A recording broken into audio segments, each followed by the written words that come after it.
గురుభ్యో నమః. శ్రీ వాసుదేవమయమైన సభా సదస్సుకి సవనీయ నమస్సులు సమర్పణ చేసుకుంటూ షష్ఠి వర్ష సహస్రాన్ని విష్టాయాం జాయతే కృమిహి అన్నాడు ఇక్కడ. అంటే 6000 సంవత్సరముల పాటు, అంటే 6000 సంవత్సరాలు ఎన్నిసార్లు పుట్టి ఎన్నిసార్లు చేస్తూ ఒకటే పుట్టుకు మాత్రం పొందుతాట, ఒకటే జాతి. అదేమిటి అంటే మలంలో క్రిములుగా పుడతాడు వాడు. ఈ భూముల్ని అపహరించేవాళ్ళు కనుక ఇప్పుడు భూములను అపహరించి బిల్డింగ్లు కట్టుకున్నాం సరదా పడతారు, కానీ తర్వాత ఎక్కడుంటారో తెలుసుకుంటే ఆ పని చేయకుండా జాగ్రత్త పడతారని అనుకున్నాడు. కానీ ఆ రోజుల్లో చెప్తే భయపడేవారు. ఇప్పుడు వీటికి కూడా భయపడే జాతి ఎప్పుడో పోయింది. ఎందుకంటే అనుభవించక తప్పని శరీరం వచ్చినప్పుడు వినే బుద్ధి పుట్టదు, అదొకటి వచ్చింది.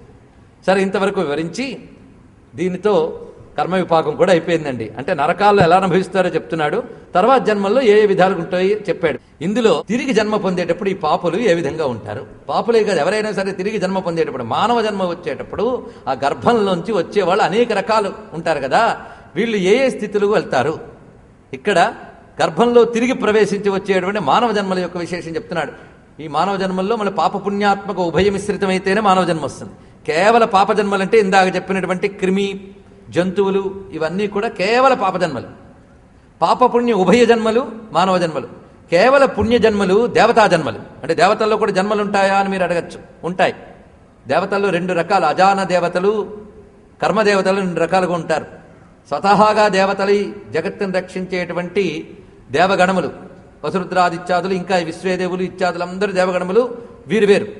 కానీ పుణ్యం చేత దేవలోకానికి వెళ్ళి అక్కడ సుఖానుభవించే వాళ్ళందరూ కర్మదేవతలని చెప్పబడుతూ ఉంటారు. వాళ్ళు కేవల పుణ్యజీవులు, పుణ్యము చేతనే ఆ స్థితికి వెళ్తారు. కేవల పాపజీవులు ఇందాక చెప్పినటువంటి తిర్యగ్యోనిల్లో జన్మిస్తారు. ఇది జన్మలకు సంబంధించి, నరకాదులు వదిలేయండి. ఒక గతులేమో లోకాలకు సంబంధించి, మిగిలిన గతులు ఏ ఏ లోకంలో వీళ్ళు ఎలా చేరతారని. ముందు భూలోకానిలో మానవ జన్మ మాత్రము ఉభయ కర్మ మిశ్రితము. అందుకే మానవ జన్మ సౌభము అని ఒక మాట ఉంది. నమ సౌభ్యాయచ ప్రతిసజ్జాయచ అనే మంత్రం కూడా రుద్రంలో చెప్తున్నాం. సౌభము సౌభ్య, అక్కడ అర్థం ఏం చెప్పారంటే సౌభమునందు అంతర్యామిగా ఉన్న పరమేశ్వరుడిని. సౌభము అంటే సా ఉభము. ఏమిటది సా ఉభ? పుణ్యపాప మిశ్రమైనటువంటి మానవ జన్మలు. దాని గురించి ఇక్కడ వివరిస్తున్నారు. పుణ్యపాప మిశ్రితమైనటువంటి మానవ జన్మలు పొందే వాళ్ళల్లో ఇందులో మళ్ళీ ప్రపోర్షన్స్లో తేడా ఉంటాయి. ఇందులో కేవలం పాపం ఎక్కువ ఉండి పుణ్యం తక్కువ ఉన్నవాళ్ళు, పుణ్యం ఎక్కువ ఉండి పాపం తక్కువ ఉన్న వాళ్ళు, ఇలాంటి వాళ్ళు ఉంటారు. దాన్ని బట్టే సంస్కారం ఒకే రకంగా కనబడవు. కొంతమందికి ఎంత చెప్పినా పాపం వైపే బుద్ధికి వెళుతుంది. కొందరు ఒక్క మాటతో జీవితంలో మారిపోతారు. అదే మాట 100 మంది వింటారు, ఒక్కళ్ళు పరిణామం వస్తుంది. ఎందువల్ల? అక్కడే ఒప్పుకోవాలి మళ్ళీ కర్మ సిద్ధాంతాన్ని. వాడి యొక్క పుణ్యకర్మ విశేషం చేత హఠాత్ పరిణామం వాడికి లభించింది. వీడికి ఈ జన్మలో లభించలేదు కదా, ఎప్పటికి రాదు. అయినప్పటికీ జన్మలో విన్నాడు కదా, ఆ పుణ్యం ఊరికే పోతే ఎప్పటికైనా పనిచేస్తుంది. కనుకనే మానవ జన్మలు రకరకాలు ఉంటాయి. ఎవరికైనా గర్భంలోంచి రావడం అనేది తప్పదు. అందుకే పునరపి జననం పునరపి మరణం పునరపి జననీ జఠరేశయనం అన్నారు జగద్గురువులు. జఠరేశయనం గర్భనరకం ఉందే, చాలా బాధాకరం. చిత్రం ఏంటంటే ప్రతివారు దాటొచ్చిన గుర్తుండదు. అదే ఆయన చేసినటువంటి కృపలో ఒక భాగం. కానీ ఆ స్థితి శాస్త్రం మనకి ఇక్కడ చక్కగా చెప్తోంది. ఇందులో విశేషం ఏంటంటే ఇక్కడ పిండోత్పత్తి ప్రకరణం అని అధ్యాయానికి పేరు చెప్తారు. మన పురాణ శాస్త్రముల్లో అనేక చోట్ల ఈ పిండోత్పత్తి ప్రకరణం ఉన్నది. కానీ వేదవాంగ్మయాన్ని మీరు పరిశీలిస్తే వీటికి మూలాలన్నీ అందులో కనబడతాయి. దానికి మంత్రరూపంగా ఉన్నవన్నీ పురాణంలో విస్తారంగా చెప్పారు. అనేక విషయాలు పిండోత్పత్తి గురించి వివిధ గ్రంథాల్లో ఉన్నాయి. అలాగే గరుడ పురాణం కూడా చెప్పారు. చిన్న చిన్న మార్పులు ఉండొచ్చు. మార్పులు అంటే విరుద్ధాలు కావు. అక్కడ చెప్పినందుకు కొన్ని చెప్తారు, అక్కడ చెప్పినవి ఇక్కడ చెప్పరు కొన్ని. కనుకని ఈ పిండోత్పత్తి ప్రకరణంలో కొన్ని విషయాలు చెప్తున్నాడు ఇక్కడ. ఇందులో స్త్రీ గర్భంలో ఆ జీవుడు ప్రవేశించేటప్పుడు అన్నము ద్వారా పురుష శరీరంలో ప్రవేశించి తద్వారా స్త్రీ దేహంలో ప్రవేశించి అక్కడ శరీరాకృతిని పొందుతాడు జీవుడు అనేటువంటి విషయాన్ని ప్రస్తావన చేస్తున్నాడు. అందులో వివిధ సమయాల్లో ఏ జీవుడు ఏ సమయంలో మాతృగర్భంలో ప్రవేశిస్తే ఆ సమయం బట్టి అది పుత్రుడా లేక పుత్రికజో నిర్ణయించవచ్చుట. ఈ లెక్క మాత్రం మన అన్ని పురాణాల్లో పిండోత్పత్తి ప్రకరణాల్లో చాలా చక్కగా వివరించారు. అంటే ఇది మానవ ప్రయత్నం మీద ఉందా అంటే అలా లేదు. ఆ పుట్టే యోగం బట్టే ఆ రోజున ఆ శుక్రశౌని సంయోగం అనేది జరుగుతుంది. అది కూడా విశేషం. అయితే ఇందులో ముఖ్యమైన కొన్ని విషయాలు చెప్తున్నాడు. ఋతిమధ్యేహి పాపానాం దేహోత్పత్తి ప్రజాయతే ఇంద్రస్య బ్రహ్మహత్యాస్తి యస్మిన్ తస్మిన్ దినత్రయే. అయితే పాపజన్మలు పుట్టేది, పాపజీవులు పుడతారు ఎలాంటి సమయాల్లో అంటే భయంకరమైనటువంటి సంయోగ సమయాలు కొన్ని ఉంటాయట. అలాంటి సమయంలో పాపజీవులు ప్రవేశిస్తారట. ఇది ఒకటి తెలుసుకోవాలి. అంటే పుణ్యజీవులు పాపజీవులకు కూడా పుట్టిన టైం బట్టి చెప్పచ్చు. కొద్ది కాలం క్రితం మద్రాసు నగరంలో ఒక జ్యోతిష్ శాస్త్రవేత్త, అతను పెద్ద మ్యాథమెటిషియన్ కూడా, ఆయన కలవడం జరిగింది. ఆయన ఒక ఆశ్చర్యకరమైన అంశం నాకు చెప్పాడు. సూర్యోదయం నుంచి సూర్యాస్తమయం వరకు, లేదా మళ్ళీ సూర్య ఉదయం వరకు ఏ క్షణంలో ఒక శిశువు పుట్టాడో చెప్తే నాకు ఆడామగా చెప్పక్కర్లేదు, పుట్టాడని చెప్తే అది ఆడామగా నేను చెప్తానన్నాడు. చూడండి, ఒక ఆశ్చర్యకరమైన లెక్క చెప్పాడు. అంటే మన ఒక రోజులో కూడా స్త్రీ జన్మలు పొందే టైమింగ్స్ కొన్ని ఉన్నాయట, పురుష జన్మలు పొందే టైమింగ్స్ కొన్ని ఉన్నాయట. వాళ్ళు పుట్టడానికి టైమింగ్స్ ఉన్నాయట. అదేవిధంగా గర్భంలో ప్రవేశంలో కూడా స్త్రీ పురుషులను నిర్ణయింపబడుతూ ఉంటాయి. అందుకది స్కానింగ్ల ద్వారా తెలిసేది కాదు. వాళ్ళ ప్రారంభం బట్టి ఆ కలయిక కూడా జరుగుతుంది. కనుక మనం నిర్ణయించేది కాదు, ఒక పుట్టుకుని మనం నియంత్రించేది లేదు. అలాంటి ఒక పాపజీవుణ్ణో పుణ్యజీవుణ్ణో పొందడానికి తగిన కర్మ ఈ తల్లిదండ్రులకు ఉన్నప్పుడు వాడు అక్కడ పడతాడు. వాళ్ళ వల్ల వీళ్ళు అనుభవించాలి, వీళ్ళ వల్ల వాళ్ళు అనుభవించాలి. ఇలాంటి లెక్కలు చూసి యోగం పెడతాడు భగవంతుడు. నువ్వు తప్పించుకుందామన్నా కుదరవు. ఆ యోగం లేని వాళ్ళని రానివ్వడు, యోగం ఉన్న వాళ్ళని రాకుండా ఉండనివ్వడు. ఇది గుర్తుపెట్టుకోండి. మనం ఎవ్వరం దాని గురించి చింతించిన అవసరం లేదు. అది తెలుసుకోవాల్సింది. తత్వతహా చూస్తే ఎవడికెవడు, కేవలం కర్మబంధ రూపంలో రుణాల బంధ రూపేణ కలిగేవి ఇవన్నీ. కనుక ఇవన్నీ తత్వంలోకి లాక్కెళ్ళిపోవాలి. మొదటి దశలో కర్మాచరణ కోసం మనకు దోహదపడుతూనే ఇది తత్వజ్ఞానం పరిణమింపజేయడం కోసం కదా. అందుకేం చేస్తున్నాడంటే, స్త్రీకి ముఖ్యంగా ఆ ఋతుక్రమంలో నెలలో వచ్చేటువంటి 4 రోజుల రజోదోషంలో ఆ స్త్రీ పురుషులు కానీ ఆచార నియమాలను అతిక్రమించి ప్రవర్తించినట్లయితే అలాంటి వారికి పుట్టే సంతానం పాప సంతానం. ఇది చెప్తున్నాడు మొట్టమొదట. ఈ రోజుల్లో ఈ మాట చెప్తే చాలా కోపం వస్తుంది. మనం ద్రవ్యశుద్ధప్పుడు చెప్పాం, అలాంటప్పుడు తింటే ఎంత పాపం, తిరిగితే ఎంత పాపం. ఇప్పుడు అవే పాపాలు కావనే రోజుల్లోకి వచ్చేసాం. చెప్పిన వాడినే పాపం అనేటటువంటి స్థితికి వెళ్ళిపోయాం. అవునా కదా? కానీ ఆ సమయంలో అన్నపానాదుల వల్ల, ఆ సమయంలో కలయికల వల్ల పుట్టబోయే సంతానం చాలా పాపభూయిష్టమైన సంతానం ఉంటుంది. లేదా పాపభూయిష్టమైన సంతానం పుట్టే యోగం ఉంటేనే ఆ బుద్ధులు పుడతాయి. ఏడుదిట అన్వయించుకున్నా సరిపోతుంది. దీన్ని బట్టి శాస్త్రం ఎంత హెచ్చరికగా వివరిస్తుందో చూడండి. అయితే కలియుగంలో పాపజీవులు ఎక్కువ మంది పుడతారట. అంతే కదండి. ఒక్కొక్క సీజన్లో ఒక్కొక్క దాని పుట్టుకలు ఎక్కువ ఉంటాయి. కొన్ని సీజన్లో ఒక రకాల పురుగులు వస్తాయి, కొన్ని సీజన్లో మరో రకం పురుగులు వస్తాయి. కలియుగం అనే సీజన్లో పాప పురుగులు పుడతారు మానవుల్లాగా. కనుక పాప జన్మల కోసం అనువైన వాతావరణం ప్రతి తల్లిదండ్రి ఏర్పరుస్తారు. ఇది కూడా తెలుసుకోవాలి. అందుకే ఇలాంటి బుద్ధులు పుడుతూ ఉంటాయి, శాస్త్రవిహీనమైన ప్రవర్తనలు.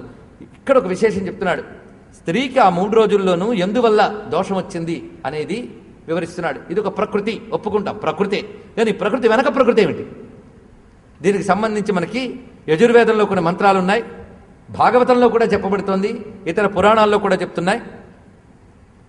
విశ్వరూపుడు అనేటువంటి వాడిని లోకరక్షణ కోసమై ఇంద్రుడు సంహరించిన తర్వాత బ్రహ్మహత్యాపాతకు ఆయనకి రావడం చేత ఆయన తిరిగి పాలనార్హత కోల్పోయాడని, అయితే లోకరక్షణ కోసం అసుర సంహారం చేసిన కారణంగా ఆయన బ్రహ్మహత్యగాని పంచబడితే ఆయన తిరిగి పాలించి లోకాన్ని క్షేమంగా ఉంచుతాడని, తద్వారా ఆయన దాన్ని మొత్తం 4 పంచుకున్నారని విషయం మనం గతంలో చెప్పుకున్నది ఇక్కడ జ్ఞాపకం చేసుకోండి. ఎందుకంటే ఇక్కడ చెప్పాడు గనక. ఇంద్రస్య బ్రహ్మహత్యాస్తి యస్మిన్ తస్మిన్ దినత్రయే అన్నాడు ఇక్కడ. అందుకు నేను ఆ విషయాన్ని మళ్ళీ ప్రస్తావన చేస్తున్నా, ఇందులో ఉన్నది కనుక చెప్పుకుంటున్నాం. అయితే ఆ దోషములు పుచ్చుకున్న 4 గొప్పవే: భూమి, వృక్షము, జలము, స్త్రీ. ఈ 4 కూడా ఈ రజోదోషం వేటి యందు ఎలా కనబడుతుందో చక్కగా చెప్పాడు. భూమి యందు ఊషరక్షేత్రాల్లోనూ, అలాగే వృక్షాల్లో జిగురు ఉన్నటువంటి భాగముగాను, జలములందు నురుగు ఉన్న భాగంగాను, స్త్రీ యందు ఆ 4 రోజులు రజోదోషంగాను అది కనబడుతుంది. వాళ్ళు స్వీకరించేట, ఎందుకంటే వాళ్ళకి ఆ శక్తి ఉన్నది. దానికి గాను ప్రకృతి పరంగా కొన్ని ప్రత్యేకతలు 4కి ఇచ్చాడు ఇంద్రుడు. వాళ్ళు పొందినటువంటి బహుమానం కూడా ఉంది ఇంద్రుడి వద్ద. దానికంటూ ప్రత్యేక అర్హతలు, ప్రత్యేక గౌరవాలు ఇవ్వబడ్డాయి. శిక్ష కాదు, వాళ్ళు ఇంద్రుడిని రక్షించారు. ఇది తెలుసుకోవాలి. తద్వారా లోకాన్ని రక్షించారు. ఈ కోణంలో చూడండి.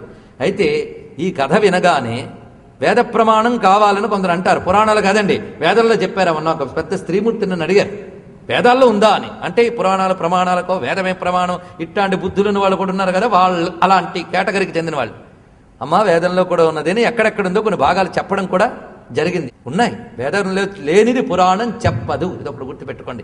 ఇతిహాస పురాణాభ్యాం వేదం సమబ్రహ్మయేత్. కనుక ఎప్పుడు పురాణాల పట్ల చిన్న చూపు కూడదు.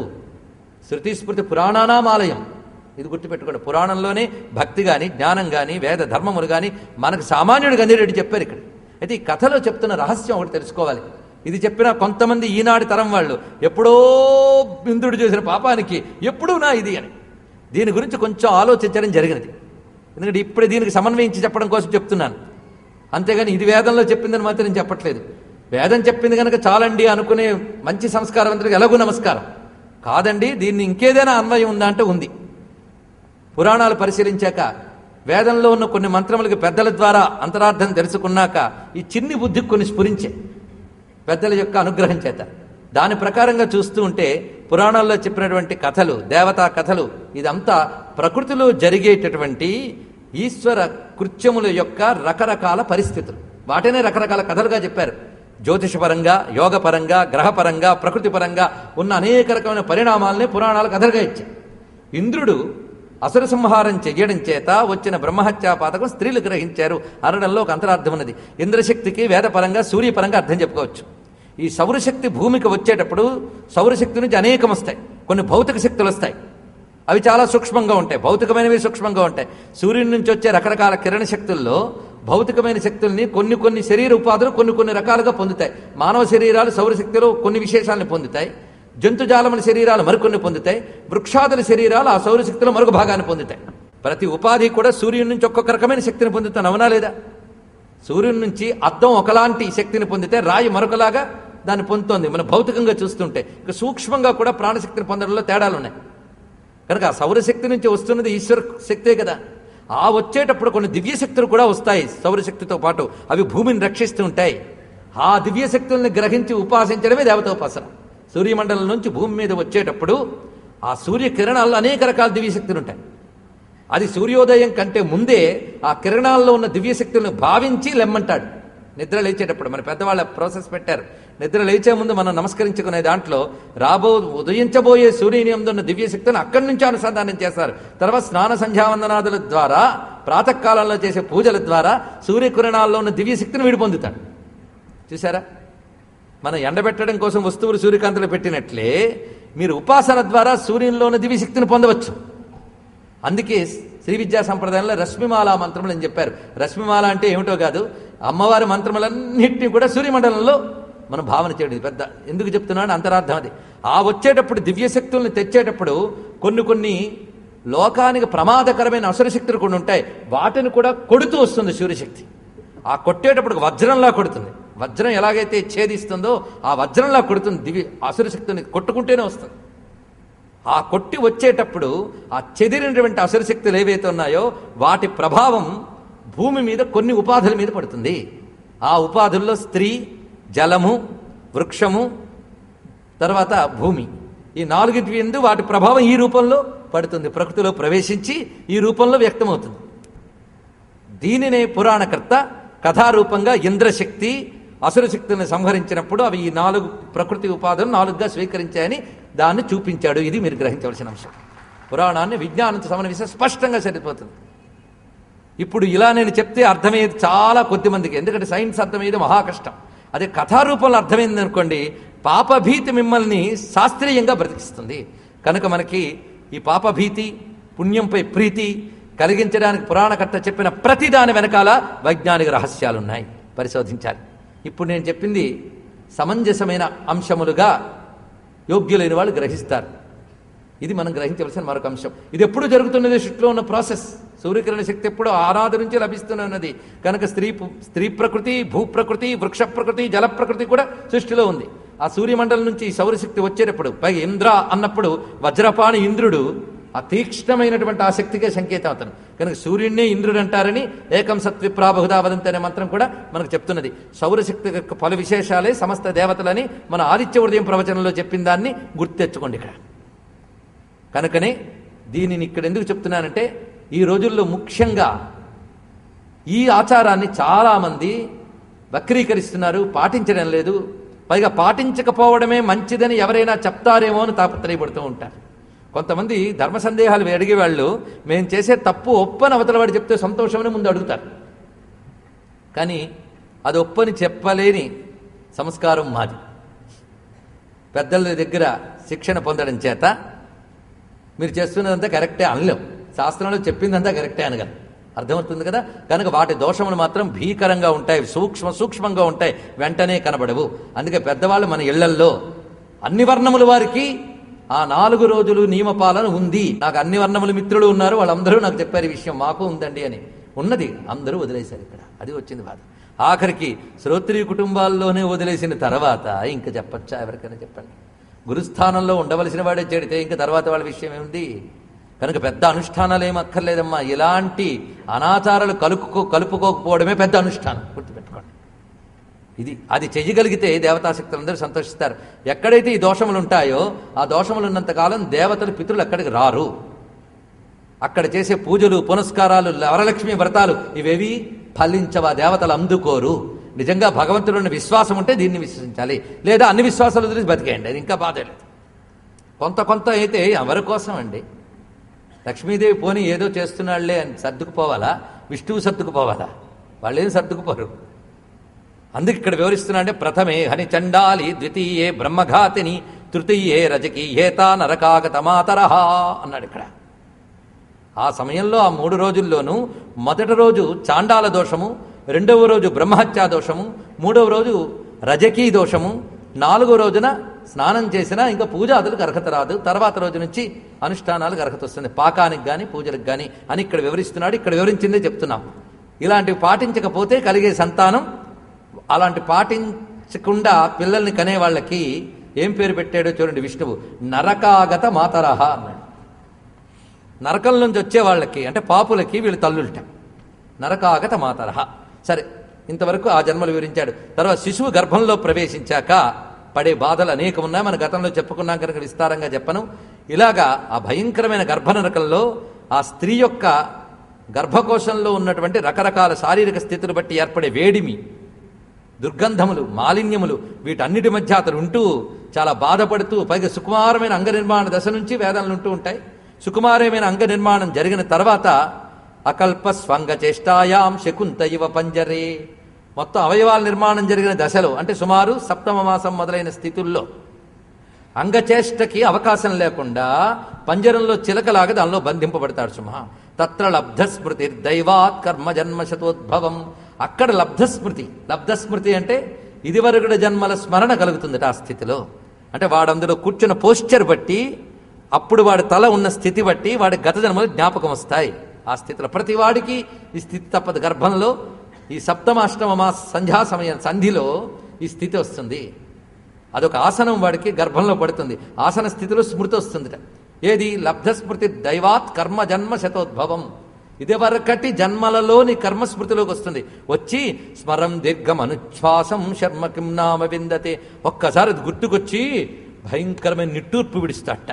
విడిచి అనుకుంటాట ఏమని? ఇక్కడ అతడు యొక్క వేదన చెప్తున్నాడు. ఇక్కడ నేను నా బతుకు ఎలా అయిందంటే ఈ భయంకరమైన గర్భంలో ఈ విన్మూత్ర మాంస మల మయమైనటువంటి ఈ స్థితిలో ఇక్కడ ఉంటూ నేను కూడా క్రిమిలాగే ఉన్నాను కదా అనుకుంటాట, బాధపడతాడు.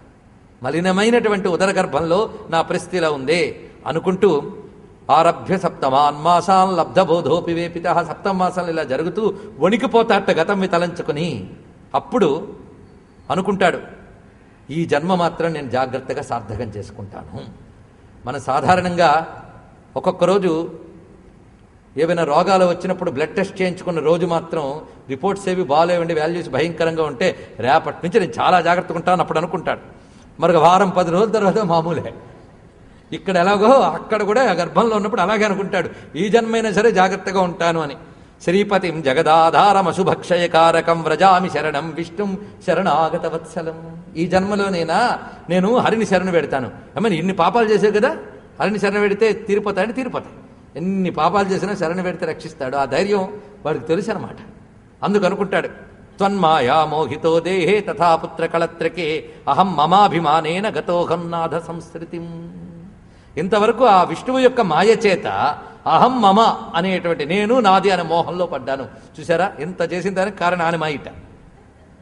కనుక ఆయన యొక్క మాయ చేత తన్మాయామోహిత మోహితుణ్ణై దేహే పుత్ర కళత్రకే, దేహమునందు పుత్ర కళత్రాదుల యందు అహం మమాభిమానేన, దేహము యందు అహం అనే అభిమానము, పుత్ర కళత్రాదులందు మమ అభిమానం. ఈ రెండిటి చేత నేను ఈ సంస్కృతిలో అంటే ఈ సంసారంలో పడి తిరుగుతున్నాను.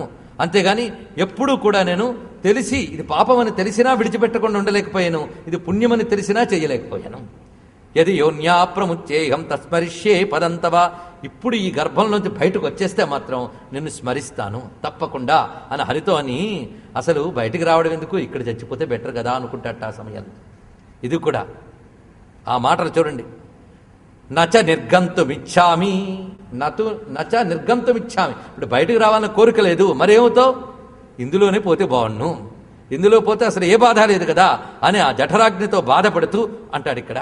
ఈ విధంగా ఏవం కృతమంతి గర్భే దశమాస్యస్తు వన్ ఋషి. ఈ విధంగా అనుకున్నాక 9 మాసములు పూర్తయి 10వ మాసం ప్రవేశించిన తర్వాత వీడు కూర్చుందామన్నా అక్కడ కూర్చోలేడు, దాచిపెట్టుకుందామన్నా ఆవిడే దాచిపెట్టలేదు, ఎవరో తోస్తారు లోపల నుంచి.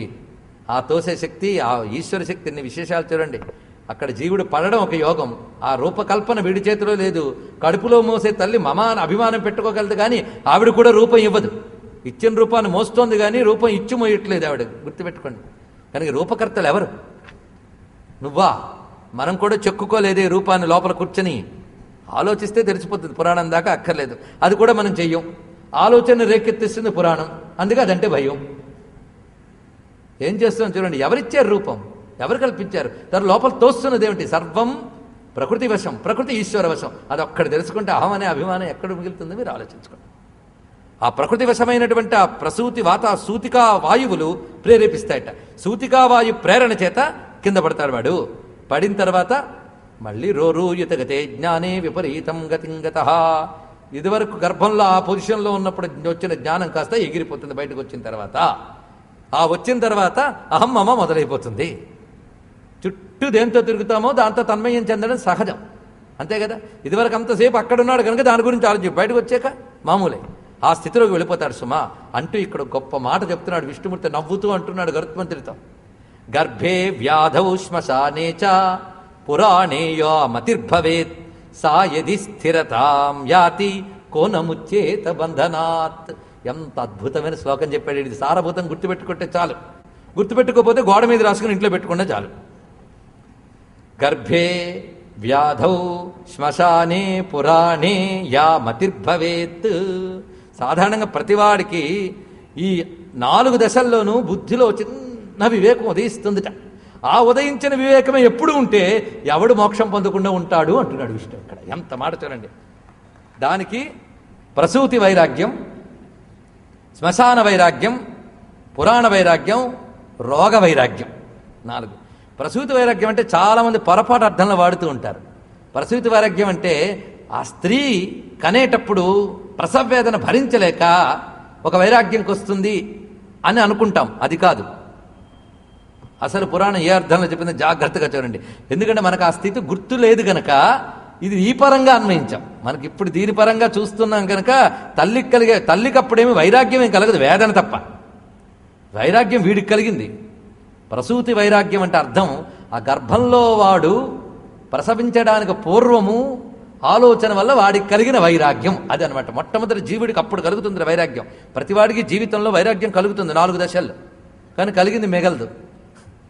వైరాగ్యం మిగలాలంటే జ్ఞానం కావాలి, జ్ఞానం కావాలంటే వివేకం ఉండాలి.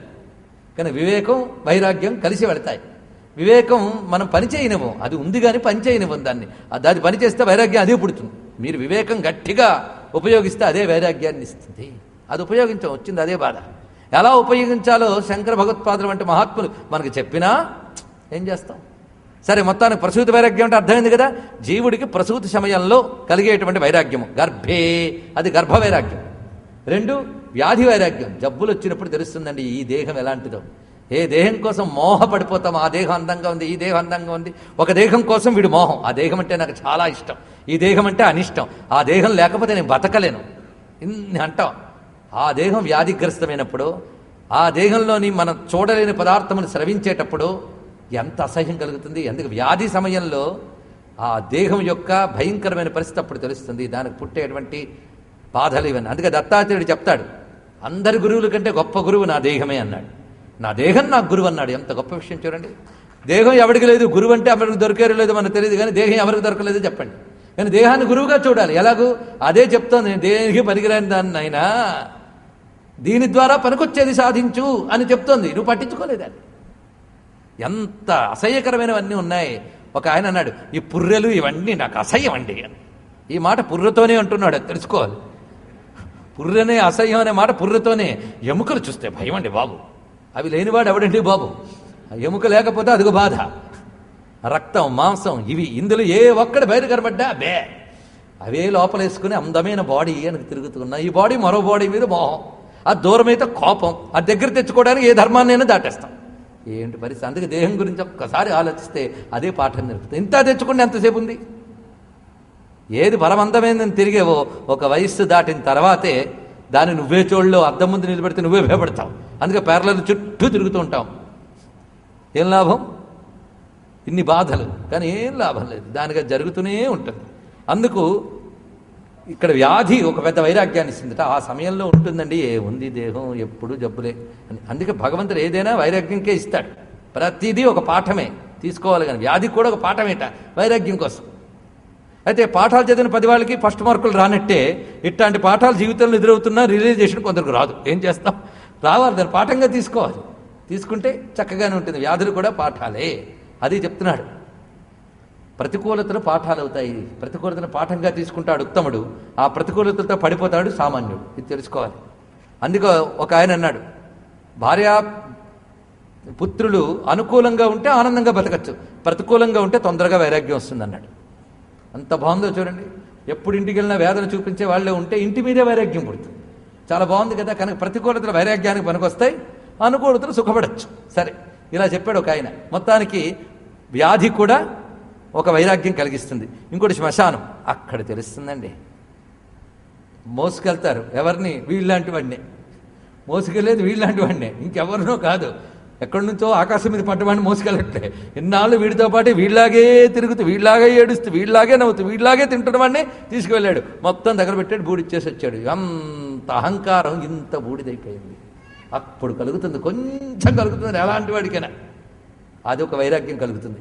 ఇంకోటి పురాణే, ఒకవేళ పొరపాటుని శ్రద్ధగా వింటే పురాణాల్లో కూడా వైరాగ్యం కలుగుతుంది. మళ్ళీ దానిలో నెగిటివ్ థింకింగ్, నెగిటివ్ అనలైజేషన్ చేసే వాళ్ళని వదిలేద్దాం. ఎవరో ఒకరిద్దరికి పొరపాటున వైరాగ్యం కలుగుతుంది వింటున్నంతసేపు. వినగానే పక్కకు లేవగానే పక్కవాడిని చూసి నాకు ఇదివరకు మర్యాద ఇవ్వలేదు, ఇదివరకు గౌరవం ఇవ్వలేదు, మళ్ళీ మొదలవుతుంది. ఏం చేస్తాం? పురాణాల దగ్గర కూడా ఇవి కోరుకుంటారు కొంతమంది. ఎన్ని విన్నా ఎక్కడ వేసిన గొంగళి అక్కడే. ఏం లాభం? కానీ వింటున్నంతసేపు కలుగుతుంది. చెయ్యి ఇంకా రేపటి నుంచి ఉన్నదండి, నేను చాలా జాగ్రత్తగా ఉంటానండి అంటాడు. ఎప్పుడు? పురాణమైన గంట తర్వాత వెళ్ళాక మరుసటి రోజు ఉదయం నిద్రలేచాక ఉండనివ్వని టీవీలు ఉన్నాయి మనకి కావలసినన్ని. కానీ మొత్తానికి అవి కూడా నిలవవు. అందుకు విష్ణుమూర్తి ఇది చెప్పేటప్పుడు ఎలా నవ్వుంటాడో మనం ఊహించుకోవాలి. గరుత్మంతుడికి చెప్పేటప్పుడు ఇది చెప్తున్నంతసేపు నరకాలను చూడొద్దు, వీటిని వివరిస్తున్న విష్ణువు ఎలా చెప్తున్నాడు ఊహించుకోండి, అది చాలు. భగవద్గీత చెప్తున్నప్పుడు ఏమీ అర్థం కాలేదుట, కానీ భగవద్గీత చెప్తున్న కృష్ణుడు అలా మనసులో పట్టేట్టు ఒకడికి వాడు మోక్షం వచ్చేసింది. గుర్తుపెట్టుకోండి, చాలు మనకి. కానీ గరుడ పురాణం వింటున్నప్పుడు మీకు ఏం విన్నా వినకపోయినా విష్ణువు గరుత్మంతుడితో చెప్తున్న సీను హృదయంలో ఉంటే చాలా. వైకుంఠంలో ఆయన కూర్చొని ఎంత విలాసంగా చెప్తున్నాడు మహానుభావుడు. అందుకే ఏమంటున్నాడు ఇక్కడ? గర్భే వ్యాధే వ్యాధౌ శ్మశానేచ పురాణే యామతిర్భవేత్. ఈ 4 సమయాల్లో పుట్టే బుద్ధి యది స్థిరతాం, ఒకవేళ స్థిరంగా ఉంటే, యది స్థిరతాం యాతి కోనము చేత బంధన. అది స్థిరంగా ఉంటే ఎవడు పొందడే మోక్షం అన్నాడు. కనుక ఆ వచ్చింది ఏదో స్థిరంగా నిలబడాలి. మళ్ళీ ఇక్కడి నుంచి వెళ్ళగానే ఇవాళ మా మనవరాలు మంగళవారం సరిగ్గా చేసుకుందో లేదో, మునివరాలు సరిగ్గా చూసుకుందో, ఫోన్ చేయవే, అయిపోయింది మొత్తం. ఇంకా విష్ణువు దగ్గర నుంచి ఎక్కడ పడ్డామో ఆలోచించుకోండి. ఇది కనుక ఆ సమయంలో కలిగేటువంటి చిన్న చిన్న వాటి గురించి చెప్తున్నాడు ఇక్కడ. అవి మిగిలితే ఎంత బాగుంటుందండి ఈ విషయం చెప్పి, ఆ తర్వాత ఆ గర్భం నుంచి పడినవాడు అప్పుడుతో బాల్యంలోకి ప్రవేశిస్తాడు. ఆ బాల్యంలో ఏ విధంగా తిరుగుతాడో మొత్తం చెప్పాడు ఇక్కడ. అప్పుడు పాపం పసితనంలో ఒక్కడే తెలుసు వాడికి, రోదనం. ఆకలేస్తే రోదనం, నొప్పు పుడితే రోదనం. ఆ రోదనం బట్టి ఎందుకు ఏడుస్తున్నాడో వీళ్ళు రీసెర్చ్ చేసి తెలుసుకోవాలి అంతే. చేమ కుట్టి ఏడుస్తున్నాడా, జబ్బు చేసి ఏడుస్తున్నాడా, కలగని ఏడుస్తున్నాడో తెలియదు వాళ్ళకి. కనుక ప్రతిదానికి ఒకటే ఎక్స్ప్రెషను, లేవలేడు, చెప్పలేడు, 2 బాధలు. మలమూత్రాదులు కూడా అక్కడే. వాడు ఏడుస్తున్న ఏడుపు బట్టి ఏం జరిగిందో తెలుసుకోవాలి. ఇవన్నీ చెప్తున్నారు ఇక్కడ. కనుక అప్పుడు అసహాయత శైశవ దశలో, బాల్య దశలో అజ్ఞానం. ఈ మొత్తాన్ని ఒకే ఒక్క శ్లోకంలో శంకరులు చెప్పారు. అలాంటి శ్లోకాలు మాకు కొన్ని అధ్యాయాలు తగ్గించడానికి అవకాశం దొరుకుతుంది, టైం సేవింగ్.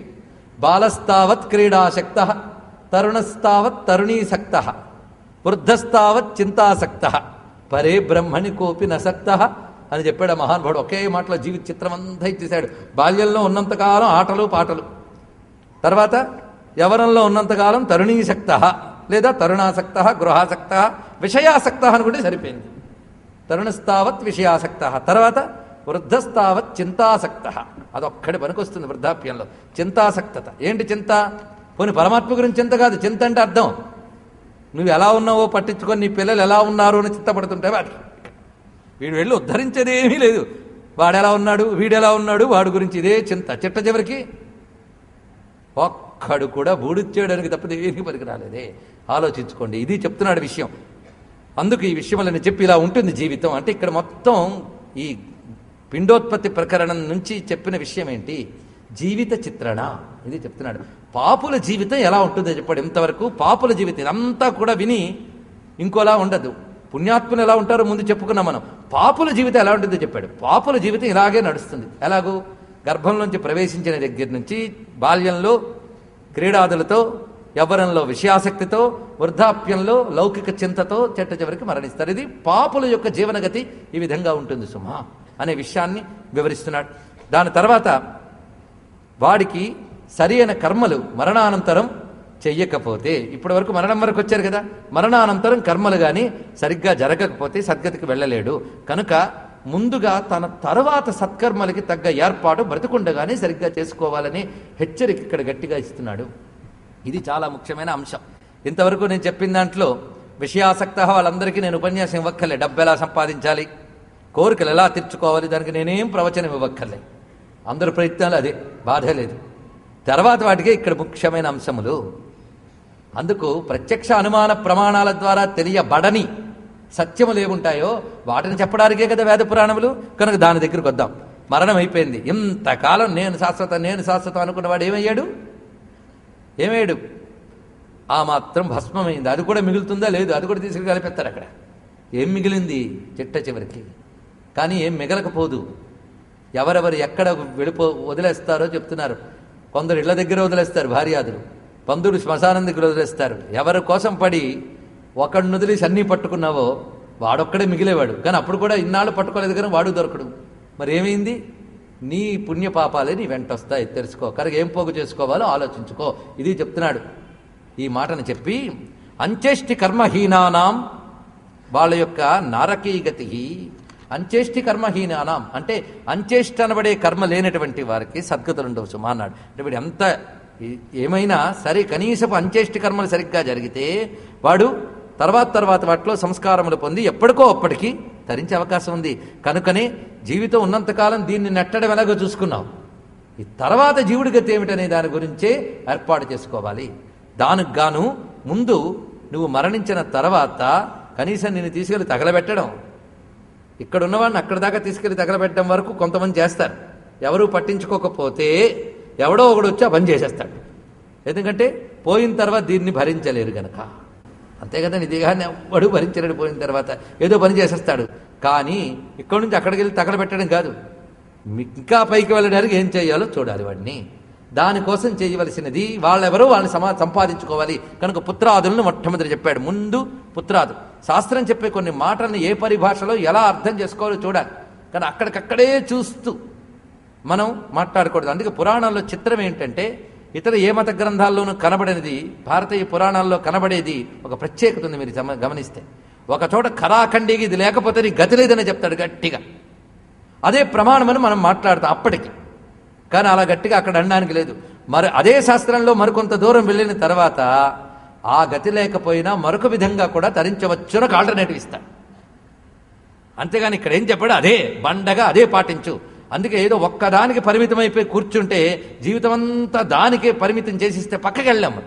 కానీ భారతీయ పురాణాల్లో మాత్రం దేశకాల పరిస్థితులు బట్టి వాడికున్న స్థితులు బట్టి ప్రతిదానికి ఒక ప్రత్యామ్నాయం చెప్తూ తరించడానికి తగ్గ మార్గం చెప్పారు. ఇంత వెసులుబాటుతనం హిందూ ధర్మంలో కనిపిస్తుంది. ఎక్కడ ఇది తప్ప కాఠిన్యం ఇలాంటివేమి ఇందులో లేవు. మిగిలిన చోట్ల కాఠిన్యాలు కనబడతాయి మనకి.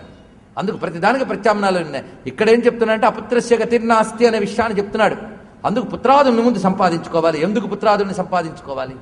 పుత్రాదుల్ని సంపాదించుకోవాలి, నేను పురాణం పెట్టి చెప్పక్కర్లే, ప్రతి వాడికి అదే తాపత్రయం. పుత్రాదులను ఎందుకు సంపాదించుకోవాలి అనేది ఇక్కడ చెప్తున్నాడు. పుత్రాదులను ఎందుకు సంపాదించుకోవాలి అంటే, నీకు సద్గతి ఇచ్చేవాళ్ళు లేకపోతే కష్టం. లేదండి నా జీవితంలో ఎన్నో పుణ్యకర్మలు చేశాను, లాభం లేదన్నాడు ఇక్కడ. ఎన్ని పుణ్యకర్మలు చేసినా నీకు తర్వాత జరగవలసిన ఔర్ధ్వదైహిక క్రియలు జరగకపోతే సద్గతి పొందడం కష్టం. ఇది గట్టిగా చెప్తున్నాడు. దీనికి సంబంధించి ఒక కథ చెప్తున్నాను వినవయ్యా అని ఒక కథ చెప్తున్నాడు. పురా త్రేతాయుగే తార్క్ష రాజా ఆసీత్ బభ్రువాహన. ఈ కథ చెప్పి ఇందులో ఉన్న అన్ని అంశములు చెప్తున్నా. ఒకప్పుడు త్రేతాయుగే బభ్రువాహన రాజా ఆసీత్. త్రేతాయుగంలో బభ్రువాహనుడు అనే రాజున్నాడు. బభ్రువాహనుడు అని మనకి అర్జునుడి యొక్క పుత్రుడు కనిపిస్తాడు, ఉలూచికి అర్జునుడికి తెలుసు కదా.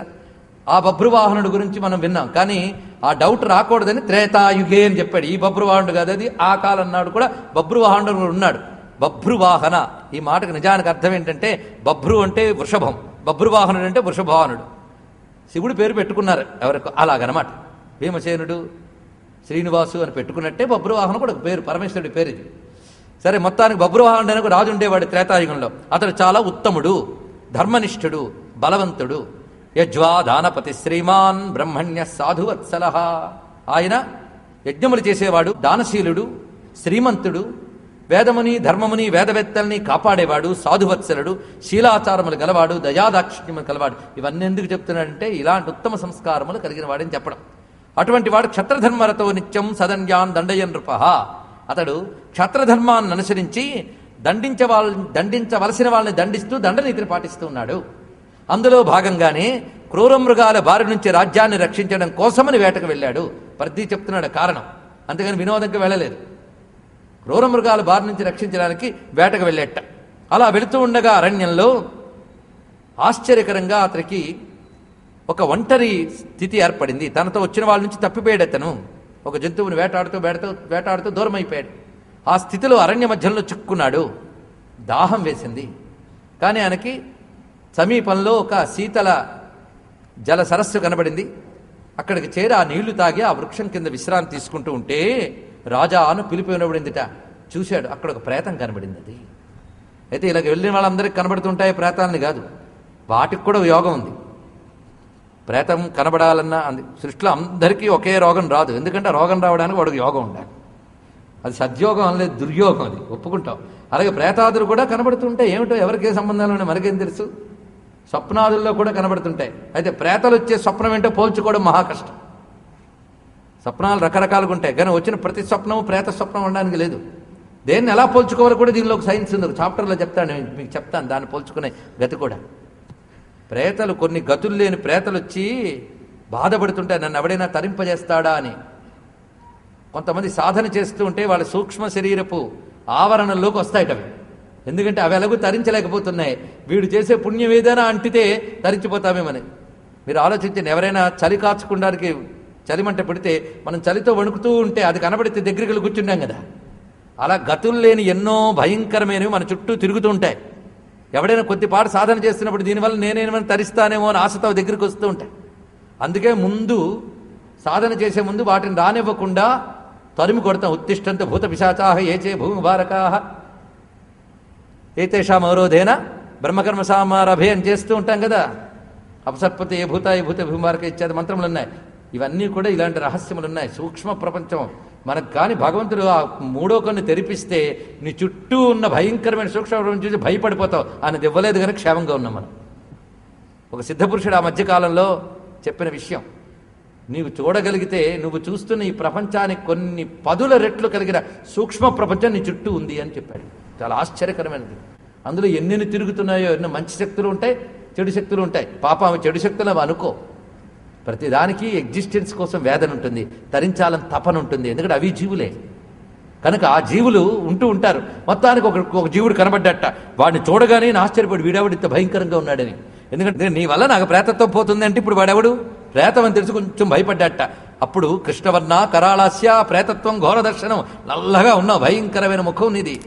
అసలు ఎందుకు కేన కర్మ విపాకాన ప్రాప్తంత్వే బహ్వమంగళం, ఏ కర్మ విపాకము చేత నీకు ఈ దుస్థితి వచ్చిందని అడిగాడు. ఎందుకంటే ఆ రోజుల్లో ఒక నాలెడ్జ్ ఉండేది సూక్ష్మ ప్రపంచానికి సంబంధించి జ్ఞానం. ఇప్పుడంటే మనకు ప్రతిదీ ఆశ్చర్యమే. అప్పుడు సూక్ష్మ ప్రపంచ జ్ఞానం త్రేతాయుగ కాలంలో పోల్చగలడు. అందుకు ఏ కర్మ విపాకం చేక నీకు దుష్టత్వం వచ్చింది అంటే చెప్తున్నాడు, నాయన నేను విదిశ అనే నగరంలో ఉండేవాడిని, నా పేరు సుదేవుడు, నేను వ్యాపారం చేసుకుంటూ బతికేవాడిని, బ్రతుకున్నంతకాలం చక్కగా హవ్యములు కవ్యములు ఇవన్నీ చేశాను. అంటే దేవతల్ని పితృదేవతలను ఆరాధించాను, దానములు చేశాను, విప్రుల్ని సంతర్పణ చేశాను, దీనుల్ని అసహాయ స్థితిలో ఉన్నవారిని ఆదుకున్నాను. ఇన్ని చేసినా మరణం తర్వాత నేను సద్గతులు పొందలేకపోయాను. ఎందుకంటే నాకు సరి అయిన ఔర్ధ్వదైహిక క్రియలు జరగలేదు. ఇది చెప్తున్నాడు ఇక్కడ. కనుక ఎన్ని చేసినా సరి అయిన ఔర్ధ్వదైహిక క్రియలు జరగకపోతే సద్గతి పొందడం కష్టం. ఇది గుర్తుపెట్టుకోండి. కనుక ఔర్ధ్వదైహిక క్రియలు జరగలేదు. కొంతమంది పెద్ద పెద్ద మాటలు ఆడతారండి, ఉపనిషత్తులు మొదలైన వింటూ అవి అర్థమైపోయినంత మాత్రాన నేను చాలా జీనియస్ని అనుకుంటారు. ఉపనిషత్తులు నేను తక్కువ చేయట్లేదు, పొరపాటును కూడా తప్పుగా అర్థం చేసుకోవద్దు. అది బ్రహ్మ విజ్ఞానం, అది కావలసిందే. కానీ అది 4 విన్నంత మాత్రమున మనం వీటి అన్నిటి పక్కకు తోసేసి ఈ కర్మ మార్గాల్ని భక్తి మార్గాల్ని వీటిని నిరసిస్తూ మాట్లాడతాం. అంటే వేదనిందే కదా, వేదనింద చేసినట్టే కదా. వేదం ఊరికనే చెప్పిందా? అదే చెప్పు ఊరుకునేది. మరి ఇవన్నీ ఎందుకు చెప్పింది వేదం? వాడికి సరి అయిన ఇవి స్థితి కలగాలి. జీవన్ముక్తుడు అయిపోతే వేరే విషయం, జీవన్ముక్తుడికి బాధే లేదు. జీవన్ముక్తుడికి శరీరం ఇటు అయిపోయినా వాడి స్థితికి వాడు వెళ్ళిపోతాడు. అప్పుడు మిగిలిన వాళ్ళు వాళ్ళ గతుల కోసం వాళ్ళు చేయాల్సిందే ఔర్ధ్వ క్రియలు. జీవన్ముక్తుడి విషయం వేరమ్మా. కానీ జీవన్ముక్తులు అతి అరుదు. వాసుదేవ సర్వమితి సమహాత్మా సుదుర్లభ చెప్పడం మహా కష్టం. కొంతమంది పాండిత్య సంస్కారం చేత స్పష్టంగా వేదాంత జ్ఞానం చెప్పగలరేమో, అంత మాత్రం చేత వాళ్ళు జీవన్ముక్తులు అనలేం. కొంతమంది వేదాంత ఒక్క మాట కూడా చెప్పలేకపోవచ్చు, కానీ వాళ్ళు జీవన్ముక్తులు కావచ్చు. మనకు ఎవరు కనబడతారండి?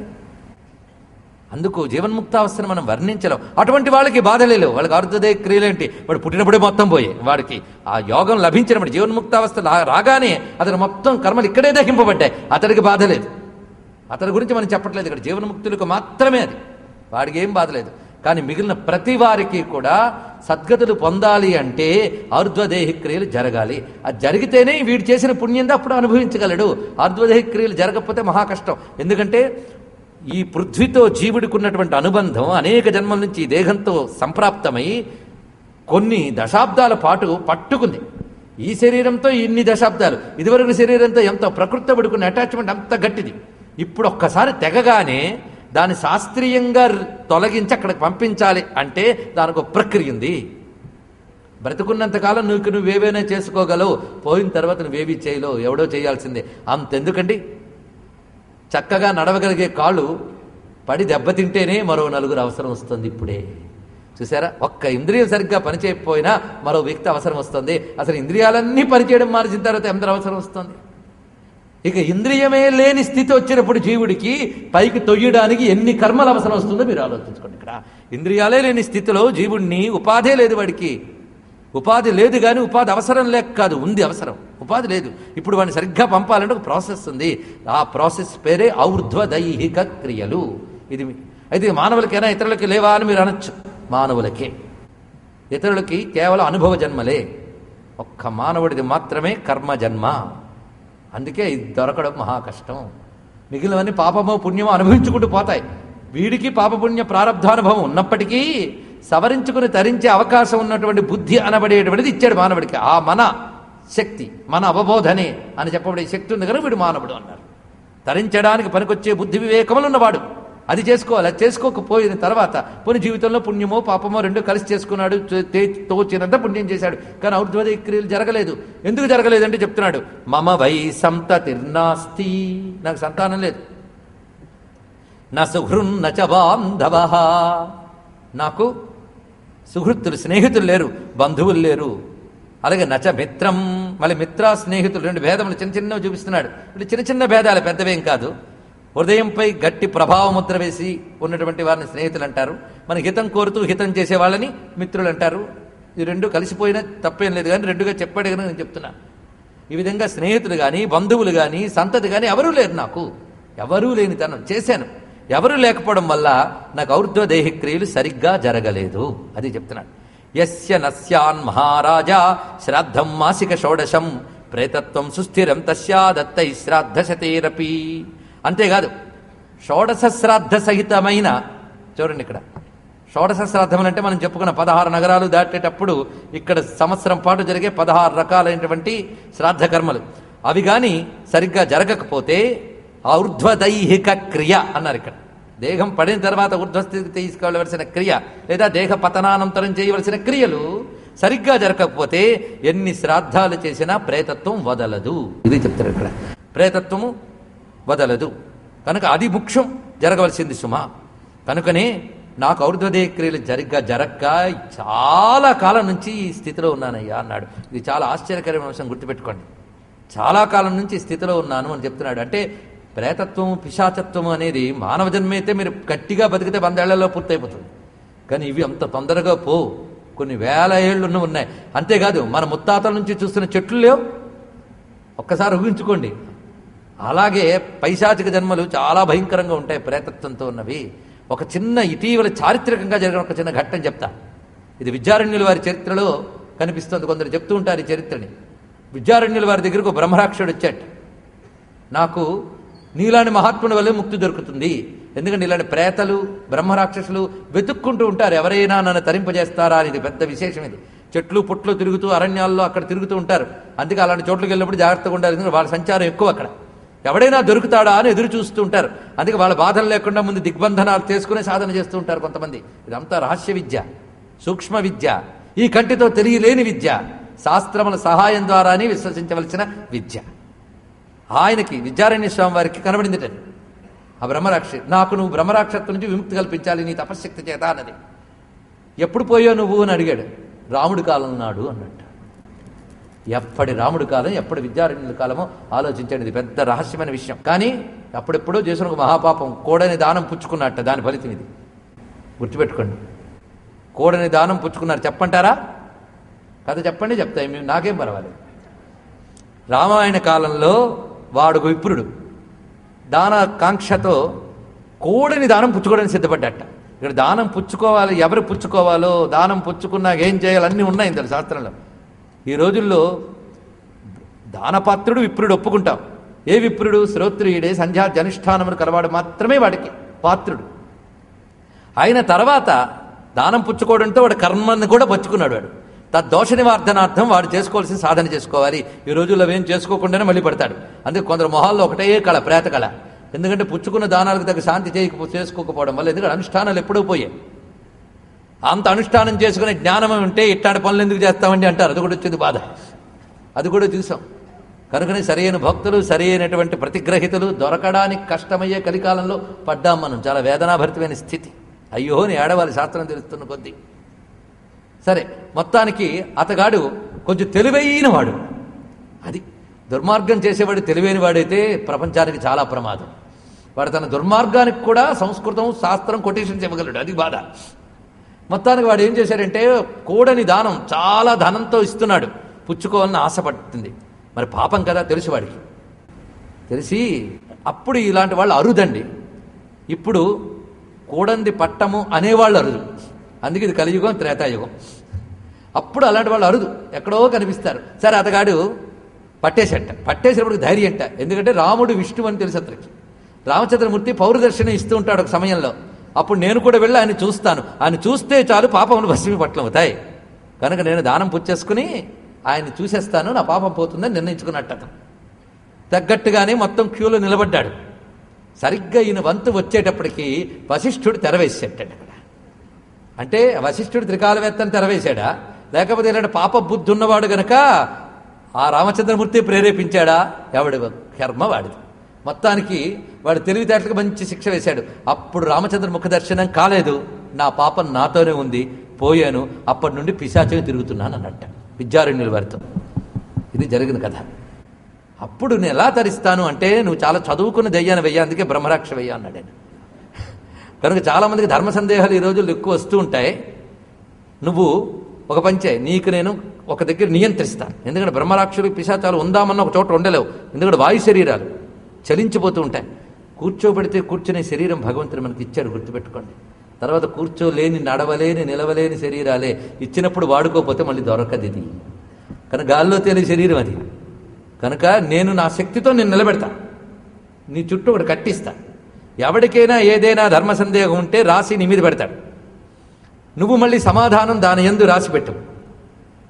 తద్వారా నీకు తెలిసిన జ్ఞానం ఇంకోటికి ఇవ్వడం అనేది జరగడం చేత నీ పాపక్షయమయ్యి నీకు ఈ పిశాచత్వం పోతుంది అని చెప్పారట ఆయన. ఆయన మహా సిద్ధపురుషుడు, శంకరుల తర్వాత శంకరులంతటి వాడు కనుక ఆయన ఏర్పాటు చేశాడు.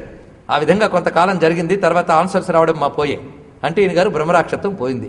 ఇలా ఎందరెందరూ తరింపు చేయడం ఘట్టాలు మనకు కనిపిస్తూ ఉంటాయి. తులసీదాస్ జీవిత చరిత్రలో కూడా ఘట్టం ఉన్నది. ఆయన కాశీక్షేత్రంలో ఉండేవారు. తర్వాత సాధన కోసం ఎక్కడికో వెళ్ళారట. వెళ్ళేటప్పుడు ఆయన జపం చేస్తూ చిట్ట చివరికి తత్సత్ బ్రహ్మార్పణమస్తుని విడిచిపెడతారే, ఆ జలానికి అంత శక్తి ఉంటుందో తెలుసా? కొంతమంది జపం కేవలం శబ్దం అనుకుంటారు, తప్పమ్మా. జపం చేసేటప్పుడు తెలుసుకోండి, అది సాక్షాత్ భగవత్ స్వరూపం. ఒక మంత్రం దొరికిందంటే మన పాపాలు భస్మీపట్నం అవడం మొదలయ్యాయి. దొరకడం భాగ్యం. అది చేసి తత్సత్ బ్రహ్మార్పణమస్తుని విడిచిపెట్టినప్పుడు జలానుకునే శక్తి చాలా విశేషం. అది రామజపం చేసుకుని ఆ నీటిని తీసుకువెళ్ళి ఒక చెట్టు మొదట్లో పోసేవట. అలా కొంతకాలం జరిగింది. కొంతకాలం జరిగిన తర్వాత ఒక బ్రహ్మరాక్షానికి కనబడి, నీ వల్ల నేను ముక్తి పొందుతున్నా, నువ్వు రోజు వేసిన నీరు నేను ఇక్కడ కూర్చుంటూ ఉండేవని నాకు అలవాటు, నువ్వు పోసిన ఆ జలం యొక్క శక్తి చేత నాలో రోజు రోజుకి పాపక్షయం జరిగి నా బ్రహ్మరాక్షత్వం పోయిందయ్యా, నీకేదైనా ఉపకారం చేస్తానని అడిగేటవాడు. అడిగితే అప్పుడు తులసీదాస్ అన్నట్టు నా రామచంద్రమూర్తిని చూడాలని ఉందయ్యా అని. వాడు బ్రహ్మరాక్షుడు సామాన్యుడు, ఇదివరకు మంచి పండితుడు. అంత పండితులు అంత మేధావులు అయితేనే బ్రహ్మరాక్షులు అవుతారట. అది ఒకటి. కనుకనే వాడు ఒక మార్గం చెప్పేట, నేను చెప్పలేను కానీ నీకు కొన్ని ఉపాయాలు చెప్తా. ఫలానా ఫలానా చోట్లు, అలాంటి చోట్లకి వెళ్తే వాళ్ళని పట్టుకోవచ్చు అని చక్కగా చెప్పాడు. ఎందుకంటే దొంగలకు తెలిస్తే పోలీసులు ఎక్కడెక్కడ తిరుగుతుంటారు కనుక దైవీ శక్తులు ఎక్కడెక్కడ ఉంటాయో వీళ్ళకి కొంత మేరకు తెలుస్తాయి. కనుక అలా వెళ్ళని చెప్పాడు. ఇలా వెళితే నీకు హనుమంతుడు సహకరిస్తాడు ఇత్యాదని చెప్తే ఆయన ఆంజనేయ స్వామి యొక్క ఈ మంత్రజప ఫలంగా బ్రహ్మరాక్షసు సూచించిన ప్రకారంగా ఆయన కొన్ని సాధనలు చేశాడు.